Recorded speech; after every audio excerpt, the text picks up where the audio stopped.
আল্লাহ তাআলা বলেন ওয়ামা আনফাকতুম মিন শাইইন ফাহুয়া ইউখলিফুহু ওয়া হুয়া খায়রুর রাসিকিন। যে দান করে, দান করলে যে ঘাটতি হয় আল্লাহ তাআলা এই ঘাটতিটাকে রিপ্লেস করে দেয়, রিপ্লেস করে দেয়।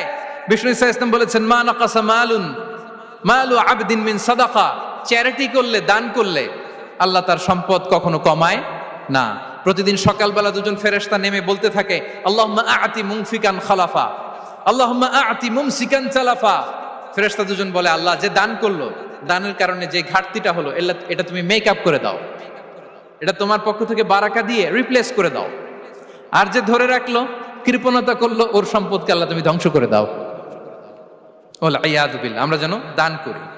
এরপরে বিষ্ণু ইসা ইসলাম বলেছেন বেশি বেশি হজ উমরা করলে, বেশি বেশি যদি কারো সাধ্য থাকে, ফিনান্সিয়াল ক্যাপাসিটি থাকে, বেশি বেশি হজ উমরা করলে তার রিজিকে বারাকা নেমে আসে। সব শেষে হচ্ছে দোয়া করা।